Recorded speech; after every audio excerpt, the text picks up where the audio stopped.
Evans, and I'm the author of my autobiography, My Yellow Brick Road to My Happily Ever After. So I'm going to be doing chapter readings. You can go to my website, which is carolevansdreammaker.com. My name is spelled Caro, C-A-R-O. There's no L on it. Last name is Evans, E-V-A-N-S, and then Dreammaker. So carolevansdreammaker.com is my website. You can order my book there. You can order it on Amazon. You can order it on Kindle and at createspace.com. But you'll probably want to order it from my website, because when you order it from my website, you will get it signed by me, the author, as well as my cute little bookmark. And I'll send extras if you ask for extras, then you can pass to friends. Some people don't want extras, some people do. But it comes in handy when you're marking pages late at night. All the readers so far are complaining because it's so exciting that they read it and they can't go to sleep at night because they're trying to get to the next chapter. And spouses are angry because they keep the lights on in the bed and they go to work with bloodshot eyes. That's all compliments to me. Thank you so much. I appreciate it.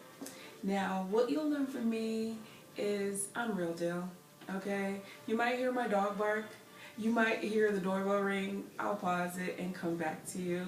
But there's no front in here. This is not audio files where there's a professional reader reading my book.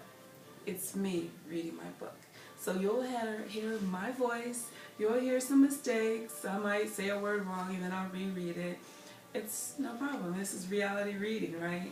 So the good thing about hearing me read it is you'll also hear more about the details of that situation.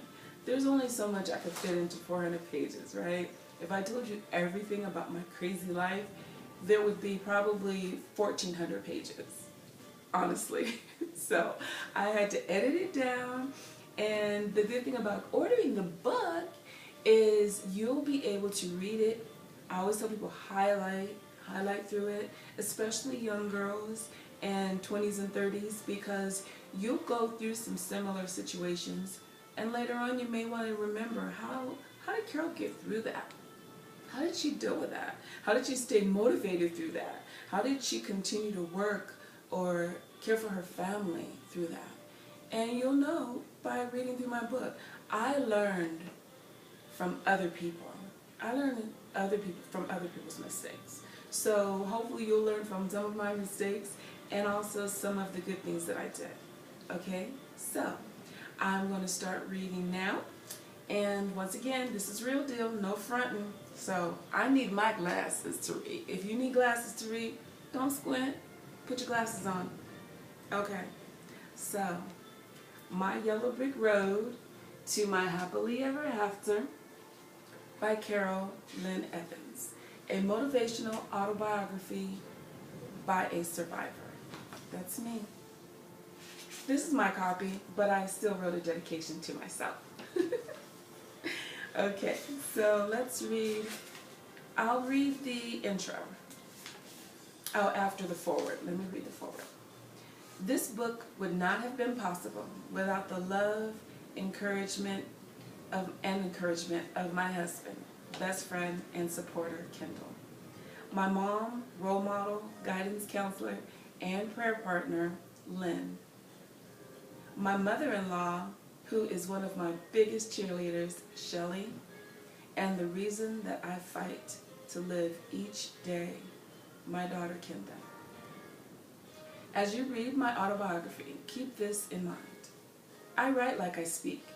You will see run-on sentences, uniquely spelled sarcastic remarks, or thoughts in parentheses, and other grammar no-nos. There are long paragraphs and very long chapters. Well, I am long-winded and talk a lot. I hope you will be so caught up in the crazy, funny, suspenseful, and emotional story of my life that you won't mind. This is a true story, yet in an effort to share my life, but protect the identity of those who have changed, moved on, and do not want to remember the past, I have changed some names. God bless you for being a part of my journey.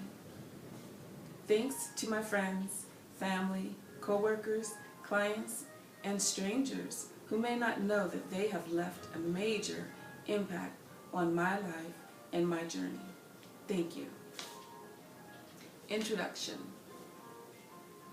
This book will answer the questions that people ask me often. Why are you always smiling? What's there to smile about? Why do you always seem so happy? Because I am alive, because I am blessed, because I love and I am loved, because my journey is amazing. I was in my 20s when I began to view my journey through life as my walk down a yellow brick road floating above the ground. It feels like God places a stepping stone down in front of me just as my foot needs a place on which to step. Those stepping stones are what I need to get through each moment, emotion, or situation in my journey. If not for those stones, I would be free-falling through life without direction. Each yellow stone laid down on my path by God is an emotion or something that each person I meet in life adds. A memory, message, lesson, and or an experience, good or bad, to my journey. No, my goal is not to see the wizard, but it is to live happily ever after. My hope for every reader of this book is to realize that your journey with family, friends, your mate, could be your walk down the yellow brick road of your life. We have some control on whether our journey down our yellow brick road is easy or hard, enjoyable or painful. By carefully choosing the cast of characters that will make the journey with you, you limit the drama, stress, and sadness that you will go through. Yes, we will always experience some pain, sadness, and grief, but we can minimize it. It is possible to minimize your contact with destructive, negative, and difficult people, including family. The journey you will follow in this book is based on real events in my personal journey down my yellow brick road to my happily ever after, and how I stay motivated while motivating others. It reads like fiction, but this is about real life. Our happily ever after is the arrival to the place in our lives when we are comfortable with ourselves, at ease with our mates, and deal with life's issues as easily and joyfully as a princess singing to the forest animals. My definition of my happily ever after is joy-filled contentment. Joy-filled contentment. Of course, we will have pity parties. Keep it short and drama-free. Arguments with our mates are unavoidable. Just don't fuel the fire. Health problems, death, financial problems, etc. can all be handled with a realistic view. Deal with it, grieve, accept it, and work hard to get back to your happily ever after. As you read through this book, you will keep your life and personal journey in mind. Oh, you should keep your life and personal journey in mind. There will be thoughts, actions, and situations in my journey that are similar to your life. Ask yourself, would I do that? Could that happen to me? Or have I thought or said that? If you are already comfortable with yourself and don't mind being alone, you are the victor of one of life's battles. If you believe that there is a higher being, God, Buddha, etc., guiding your journey and assisting you with your goal towards inner peace, then you have another battle won. You will be able to deal with trials and tribulations in life easier with those battles conquered. Honestly, you really will. Now, those sections that I just read, you definitely want to go through and highlight. Remember the journey with pictures. Memories falter, but pictures show life as it was at that time. I'm sharing my life in this book through words and pictures. I want to help others see that being real, real down, honest, about life's issues, bearing your soul, faults and strengths, using common sense with decisions, and really enjoying your life through it all is truly a motivational journey down your yellow brick road to happily ever after. Carol's journey. This is an amazing artist rendering that I had someone do for me. He is an awesome, awesome artist. His name is Brian Arnold, and you can go to his website. I'll have links to all kinds of stuff at the back of my book. But yes, he did a wonderful job. That is me stepping out on faith, and that's my yellow brick road. That's my journey. And as you can see when you get the book, the stones, respect, compassion, support, spirituality, those are all placed on my path. I don't know if they're placed on yours, but they're placed on my path all throughout the day. Chapter 1, the right stones for my yellow brick road. I have a great relationship with my mom. She has always been my role model for treating people with respect, distancing yourself from bad influences, family, acquaintances, drinking, etc., and helping people who are trying hard to help themselves. Women always say, you can tell how well a man will treat you by the way he treats his mom. Well, if a man wants to see how you deal with life's issues, he needs to know how your mother deals with life's issues. Even if your mother hadn't said, now honey, here is what you do when someone hurts your feelings. You saw how your mother behaved when someone hurt her feelings, and that became your mental memory of what to do in that situation. A strong person who is comfortable with themselves and embracing inner peace will realize that mental memories that suggest you do something mean, spiteful, or negative should be replaced with positive action. The beginning of my journey down my yellow brick road had a lot to do with my mom, Lynn. My siblings and I were obviously characters in my mother's journey down her yellow brick road, which is still in progress. She made it an enjoyable, adventurous, and an educational journey, which made me eager to begin my own journey. She documented our lives with pictures, which is where I get my love of photography from. She helped me see that a picture shared a moment in time with other people. And every time I looked at the picture, that memories would reignite the emotions. Every time I looked at the picture, the memories would reignite the emotions. I always looked at photo albums if I need to cheer up or remember how God has blessed me. Pictures can put a smile on my face, bring tears to my eyes, and shut down a pity party real fast. My mom was a single mother, raising 3 children. My 2 older brothers, Wesley and Gilbert, and me. Then adding a 4th, my younger sister Sabbath, after the 3 of us were young adults. She led by example. She worked hard as a medical transcriptionist and was the first person I knew to work from home, my role model. She had no problem relocating us if there were bad influences on my brothers, inadequate education for us, or better employment opportunities for her. She supported our efforts emotionally and financially to excel at sports, academics, and other extracurricular activities. She motivated us to do our best and be satisfied with the results, even if we weren't number 1. She was and still is my Wonder Woman. You'll grow to learn Wonder Woman is my favorite character. I wanted to be her when I was younger. But my mom did. She supported us. She paid for my brother to go to Pop Warner and play football. She would buy whatever my creative mind could think of.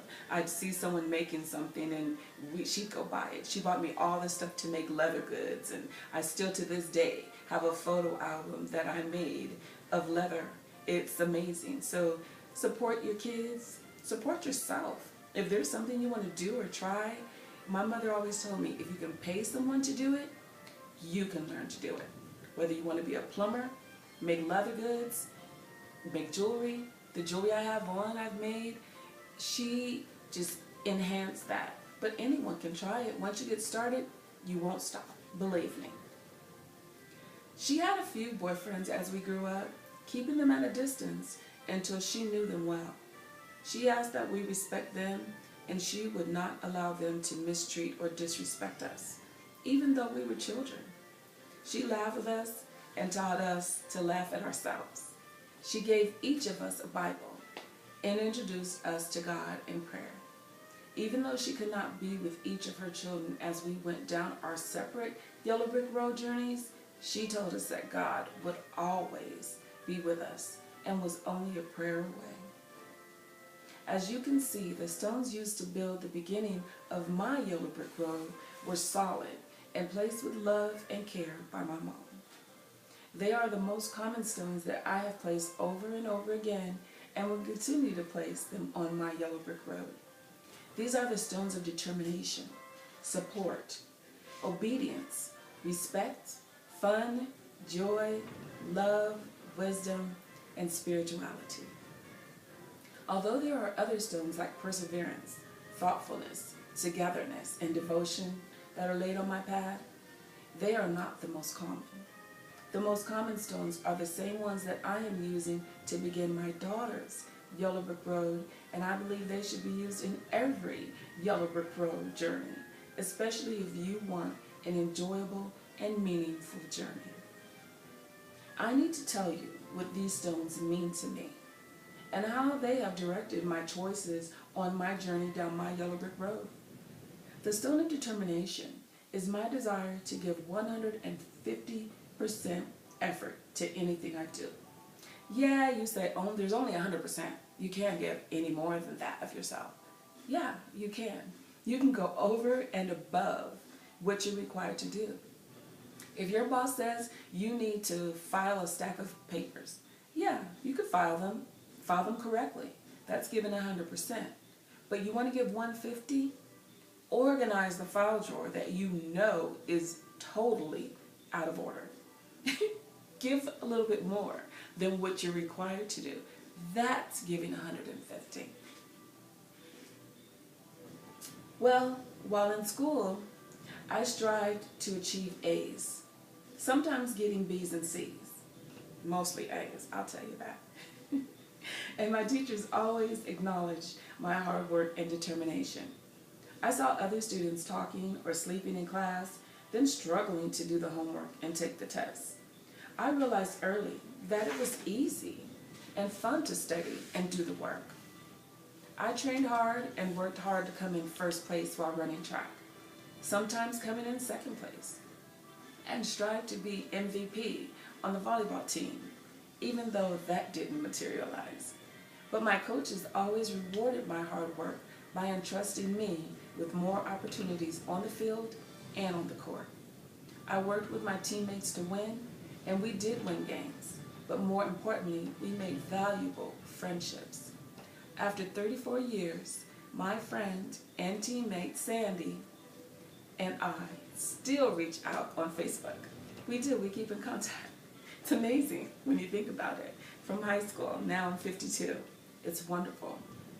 When I pulled off an upset of the 100-yard dash, yes, it was the yard dash when I ran it, at Los Gatos High School, I realized that all the conditioning and long-distance running that Coach Perdue put me through paid off. And by the way, I realized that Coach Perdue is spelled P-E-R-D-U-E. Sandy helped me remember that. I learned early that guidance from parents, teachers, or coaches may seem hard or harsh, but they have the experience. So follow the instruction and reap the rewards. My job history is full of jobs where my employers commended and rewarded me for working hard, meeting goals, motivating others, and always giving my all. My work ethic has been the same since elementary school. It's automatic. The saying, reach for the moon and you may land on a star, has always motivated me to try for the highest goal and happily accept the goal I reach as long as I know I tried my hardest. The stone of support is my civic and spiritual duty to help others whenever possible.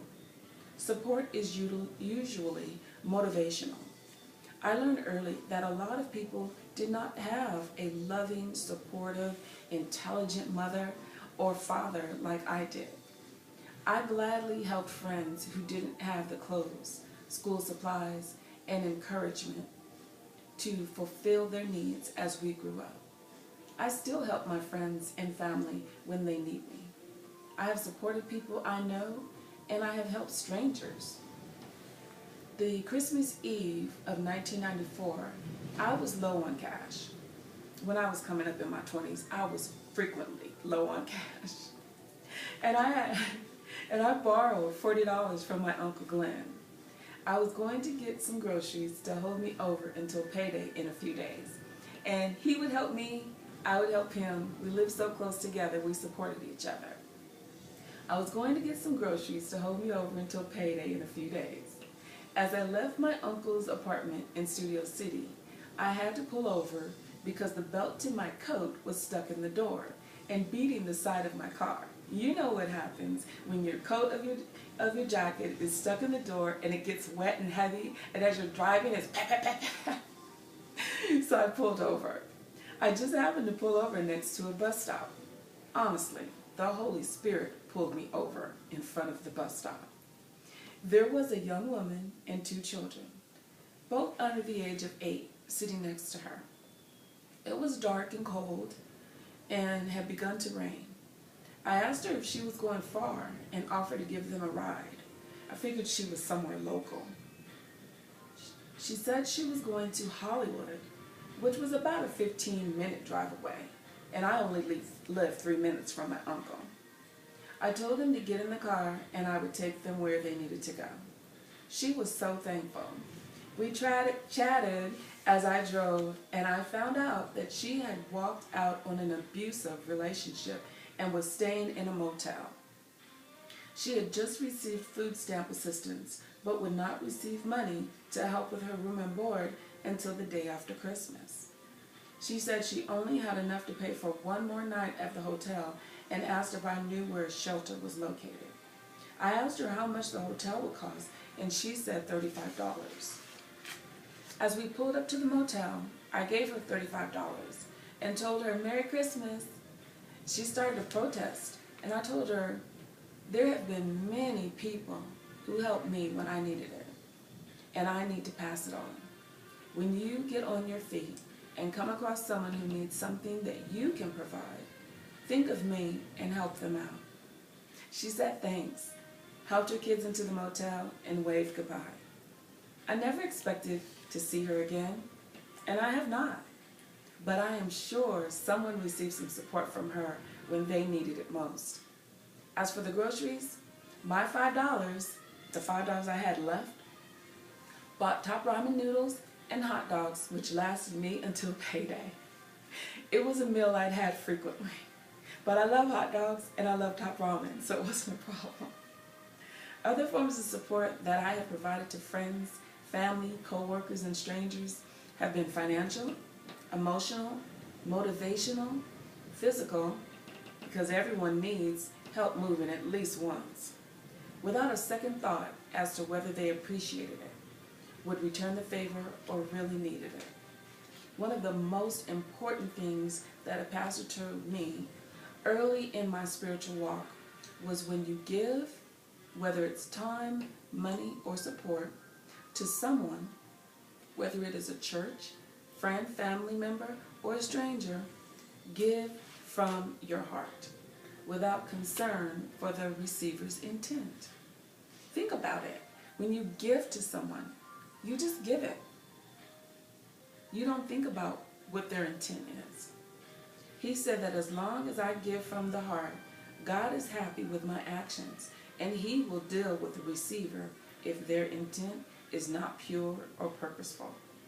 For example, if you give tithes to the church, and the pastor is caught embezzling, you have still given unto God as you should, and God is happy.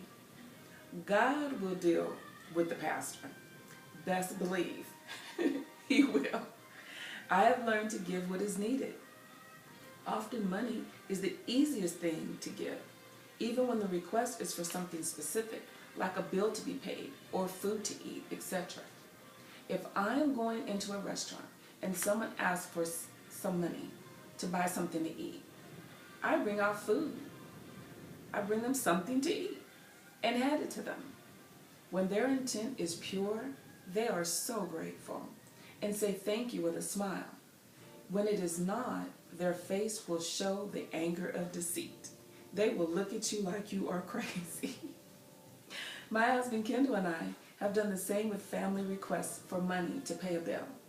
We ask for the account number and the phone number so that we can make the payment or mail the check directly to the debtor. There have been a few times when we don't receive a call back with the debtor information, and you can only assume that either they made a way to pay it themselves or their intent was not pure to begin with.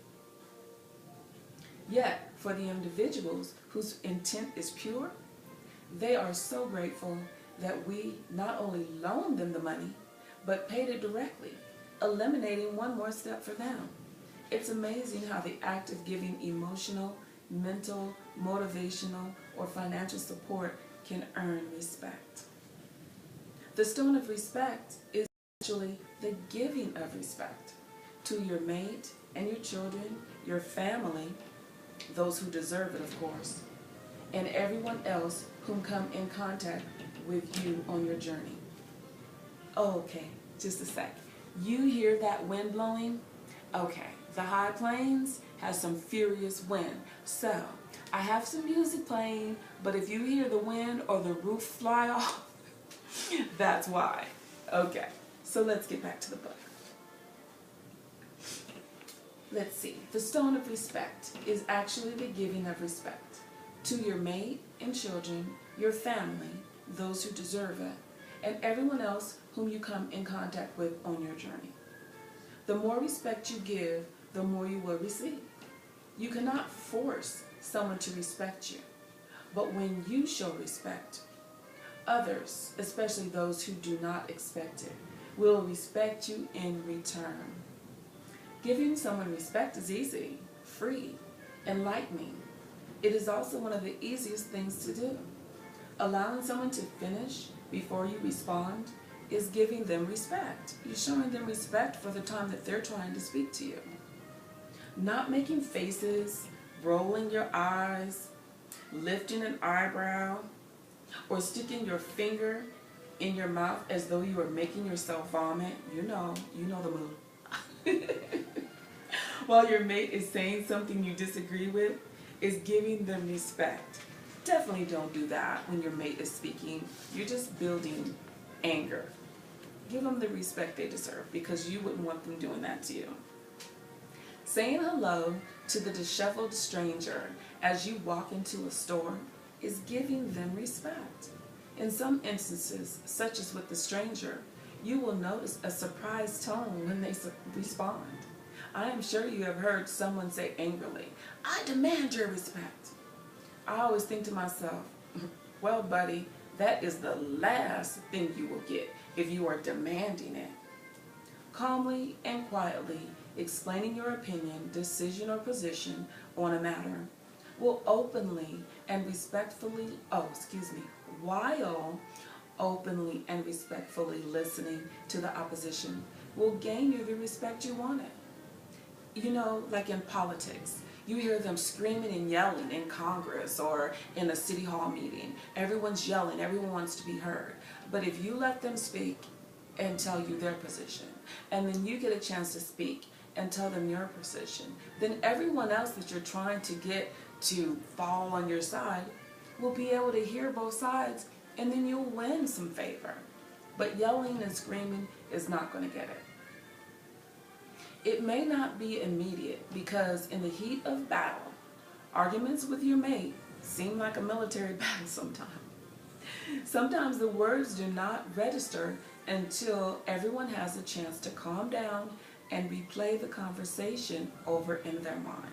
How many times have you said something to, I do this a lot with my daughter, and I'm sorry, I'm confessing now. She'll say something to me, and I'll just, without thinking about it, respond and say, no, that's not correct. And then after a few moments of us driving in the car or me go clean the kitchen, I'll be thinking about what she said, and I'll have to go back to her and say, you know what, honey, you were right. I didn't think that through. That is correct. So not only do I let it replay in my mind, but I do have the courtesy to go back and say, you know what, I was wrong. You were right. And I do that with my husband too. It's amazing if you think things through. Sometimes the position is clearer, their position is clearer, and you can give them the respect they deserve by going back and honestly saying, okay, you were right this time. Once again, it is a saying that helps me be respectful. Treat others how you want to be treated. I want to be treated with respect. The stepping stone of obedience is a must on everyone's path. If you want to minimize your stress, anger, and repeating the same errors while maximizing your happiness, be as obedient as possible. If the speed limit is 75 and you get a ticket for going 77, don't be angry because it was your disobedience that caused you to get the ticket. And you're like, okay, that was only 2 miles over the limit. Guess what? It was over the limit. If the speed limit, oh yeah, I just covered that, sorry. Be prepared for the repercussions from your disobedience. If a woman cheats on her husband because she thinks he loves her too much to leave her, but surprise, he leaves her, she has no one to blame but herself for her disobedience to their vows. Unfortunately, the disobedience of others can negatively affect you even when you are being obedient. If you are driving carefully, but you get hit by a driver driving irresponsibly, it was not your fault, but their bad actions affected you. If we all made an attempt to be obedient in relationships while driving and in our overall actions each day, there would be less pain, injury, heartache, and death. My personal goal is to be obedient 24/7, 365, or should I say 366. The stones of joy and of fun and joy include laughter, silliness, and enjoyment. Laughing with others and at yourself keeps you young. Look, tell me I look 55. Oh, wait a minute, 52. Look, I'm aging myself. I just had a birthday, still trying to get used to it. But do I really look 52? Wait till I do my hair this week. When I read chapters 4, 5, or 7 or somewhere, you'll see. I even look younger when I blow this afro out. Looking cute, looking fly. Giggling and laughing burns calories and keeps the frown lines from appearing on your face, which helps you appear younger than your age. People always say black don't crack. Okay, yes. The more melanin you have in your skin, the better you are about preventing wrinkles. Okay, so that's any shades of brown, our olive counterparts, people, Middle Eastern, people with a little bit more melanin in your skin. But also, the laughter is fine. People always talk about crow's feet and the laugh marks around your mouth. I'd rather have those any day than the frown. When people have that frown, that permanent frown, yeah, I don't want that. So I'd rather have the uplifted, almost like the smile of the Joker, than I would the upside down frown lines any day. There are lots of things that happen to you every day that could make you upset. Yet if you can find something about the situation to laugh about it, keeps your stress level from rising. Try to find the funny side of it and laugh about it instead. I was in a horrific auto accident in 2007. More details later. And had to be extracted from the driver's side of my vehicle. as they painfully placed me on the backboard and commenced to cutting my favorite pair of lime slacks. I said, "I sure am glad Mama always told me to wear clean underwear." Everyone chuckled. It lessened my fear and distress, as well as relaxing the emergency technicians that felt so bad about causing me pain in order to get me out of the vehicle. It really was a traumatic, stressful moment for everybody, but that did lighten it for all of us. My mother is responsible for my sense of humor too. She has a corny, dry, silly, and intellectual sense of humor, and I am proud to say, so do I. We actually call it corn pone because it is really corny, so silly. We laugh at everything. I would pick a comedy over a drama any day. I make sure my daughter Kenda knows how to be silly and laugh at herself as well. She is just beginning her elementary schooling. Well, at the time of this book, she was. When I first started writing my manuscript, she's now in middle school. And kids can be mean. So I am teaching her what I learned about diffusing a mean comment or a bully. And believe me, this will work for you to teach to your kids, but it will also work for you as an adult if you don't have children. Most bullies recognize your weakness, uniqueness, or things you are self-conscious about, then tease you about them. Not only kids do that, adults do that, co-workers do that, spouses sometimes do that, family members. So seriously, listen to this. If you acknowledge your weakness and uniqueness, then learn to laugh at it yourself instead of cry about it, you take away the bully's ammunition. Look at this. See this forehead? I have my afro pulled down around it, but sometimes I wear it up like this. Now, look at all that. I call it my projector screen. My whole hand can fit over my forehead. That is a part of the Foster family trademark, okay? My maiden name is Foster. So that forehead was definitely the bane of my existence when I was in elementary school in the initial years because kids would tease me all the time. So I took it back and I would call it my projector screen. I would, write little notes on it and just tease and make people laugh about it, and I'd laugh at it myself. So really it became a non-issue to me as I got older. So if a guy mentioned it or if someone in the family mentioned it, I wouldn't be self-conscious. I'd just giggle and say, yep, family trait, and move on. But if you allow people to tease you about it and talk about it and they see you feel sad about it, oh, believe me, they'll keep using it to their advantage and your detriment. Honestly. Own it. Whether it's a big nose, big forehead, big butt, we have that too in our family. We have it all. Accept it. It's a part of who you are. God made this. There is nothing wrong here. God made it. Okay, so you take away the bully's ammunition. I was tall for my age, as is my daughter. Oh yeah, that too. And kids would call me giraffe or telephone pole. My mother told me to stand up, and which made me even taller. She said I should laugh and say, "You are right, I am tall. So if there's anything I can reach for you, please let me know." Then I would walk away.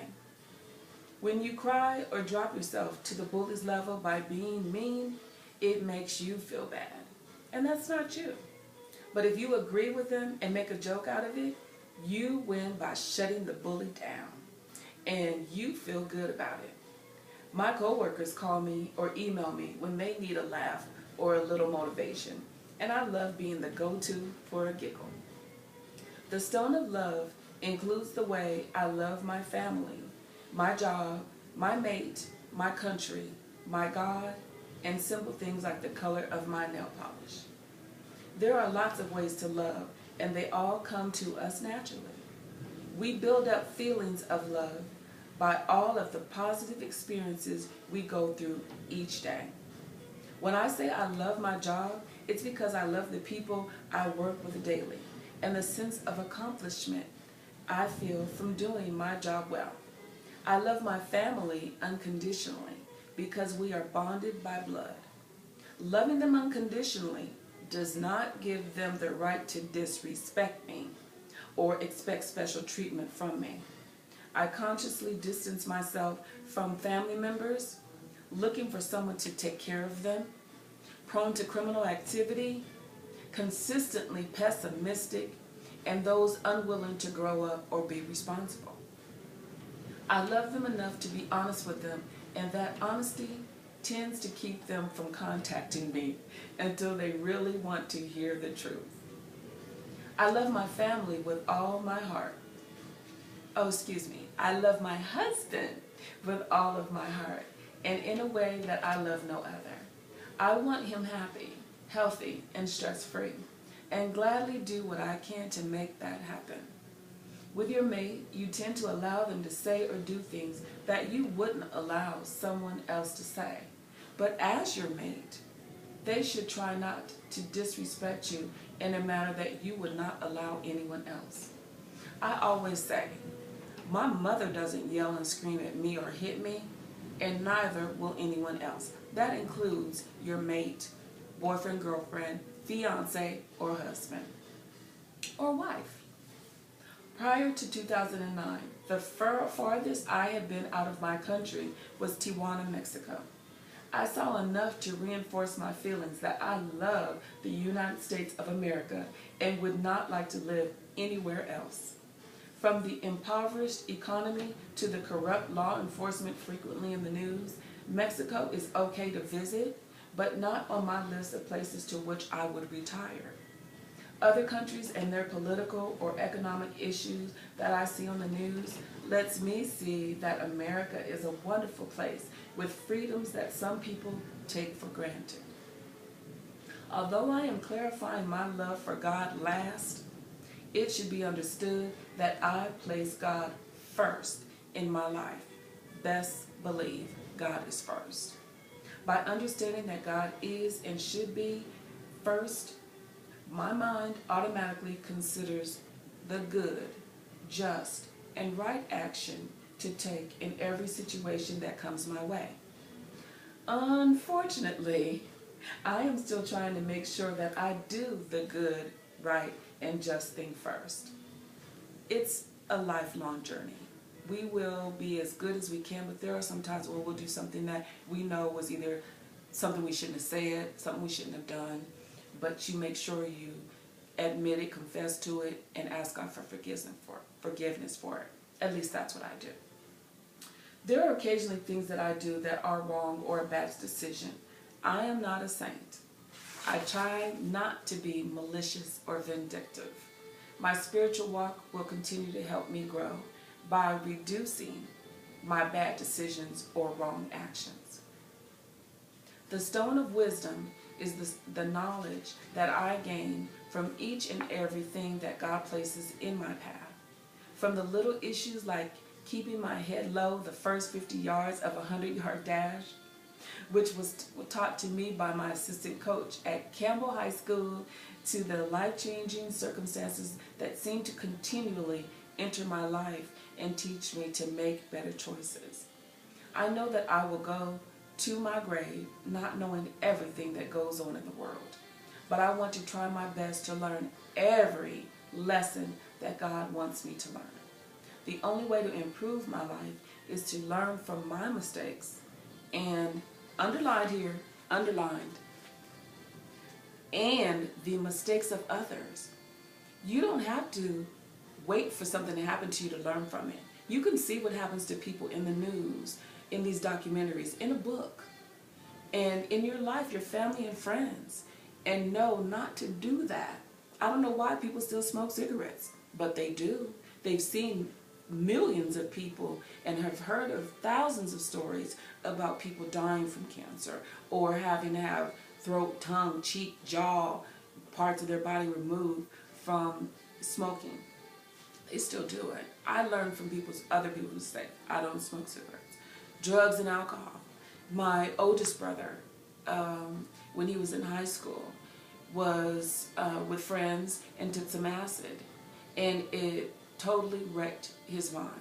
He's okay, today he could talk and everything like that, but for the longest period of time, he continued to go back to drugs. He would have hallucinations and just really a hard time with his life. And I learned from him not to deal with hard drugs. Yes, I smoked marijuana when I was younger. And even then, by the time I was in my 20s, I realized that that was a waste of time as well. But, and I don't condemn people who do. It relaxes people. It helps to remove nausea. But for me, I wish I never would have. But at least I didn't go deeper because I saw what it did to my brother. So learn from others. It helps to learn from other people's mistakes. So, underlined, learn from other people's mistakes. If I can see that a choice someone else made caused them mental, physical, or some other type of anguish, I do not follow that behavior. I don't want to keep making the same mistakes because that means I am not learning. As you will see in this book, I learned and grew and continue to grow every day mentally and spiritually. God has been gracious throughout my life and has taught me to value my life. Value my life, which is the ultimate testimony to my continued growth in wisdom. The stone of spirituality on my yellow brick road helps me enjoy my journey and trust that my journey has a purpose. Not only is the purpose of my journey to enjoy life happily ever after here on earth, but to rejoice in the hereafter happily ever after as well. That's a mouthful. The hereafter happily ever after as well.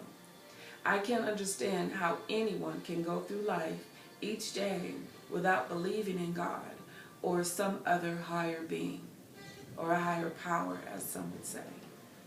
My girlfriend Carla says the higher power, Carol, not the higher being, the higher power. Well, I've always heard the higher being, but the higher power is good too. Believing that life and death has a meaning and purpose helps you through hard times, such as deaths, diagnosis of diseases, accidents, loss of employment, to name a few. Knowing that you can pray, talk to God, then really feel a lighter burden, visualize a better day ahead, and know that although you hurt now, it will subside if you allow it. It makes life easier, knowing that that's all possible. The year of 2007 started off difficultly for our family due to the death of my sister-in-law, Kim. I was blessed to have a fun, loving relationship with Kim, but she passed away on January 9th of 2007 unexpectedly. It gave her family, me, and other people close to her a little peace knowing that she had a relationship with God. Believing that when someone has passed on, I will see them again in heaven helps me find a sense of peace after I say goodbye for the last time. 16 days after Kim's death was when I was in that horrific auto accident I mentioned. After two tragic events, a lot of people would have begun to doubt the Lord and lose their faith in God. But I called on Him, and my faith grew stronger. If I were to take a count of which type of stone I laid the most on my yellow brick road so far, I would say the stone of spirituality. I thank the Lord daily, at least 30 times, and that's on the conservative side. When I get up in the morning, I say, thank you, Jesus. Honestly, a lot of people did not get up. When I make it to her school and back safely on the road, and before we even get in the car, I say, Lord, give us the peace and safety to get to our destination and home again. And then I say, thank you, Lord, for watching over my daughter throughout the day. And I say, thank you, Lord, for watching over my husband and my family throughout the day, and my friends and strangers. Lord, bless everybody, all the events that come on in the news. So I thank Him a lot. I thank the Lord daily for waking me up and looking out for me and my family, for providing the food we eat, for getting us safely to and from our destinations, and for simply being there for me. See, I told you. I wrote it in here. I call on the Lord often to see me through a moment, a situation, or a frustrating night of helping my 12-year-old deal with the flu. Each time I call on him, God lays a spiritual stepping stone on my path to accompany all of life's stepping stones that he places for me all day, every day. Now that I have explained my way of thinking, you will be able to read this book and feel as though I am talking to you directly. And lucky for you, on this video, you get to know what I'm saying and hear it in my own tone, because I am talking to you directly. You will know when I am being funny, sarcastic, or sincere. You will be with me as I mature, grow spiritually, and learn how to play the game of life. You will see how easy it is to laugh at life's experiences, stay motivated while motivating others, and enjoy your journey down your yellow brick road by reading My Yellow Brick Road to My Happily Ever After. And then I included pictures at the end of each chapter. These are the album pictures. I don't know how good you can see those. They're in color on my website, of course. Hopefully one of these days my book is picked up by some big publisher and they'll do a color version of this. This would be great with my pictures in color and bigger. But there's a picture of me. I told you I wanted to be Wonder Woman. And then my older brother and my mom, and then me and my mom. I mean, my older brother's and me, and then me and my mom. And I didn't include my sister yet because she wasn't born yet. Okay. So that is chapter 1. I'm going to do each chapter separately, and you'll be able to view each chapter. So we'll go on to chapter 2 in a bit. Bye-bye.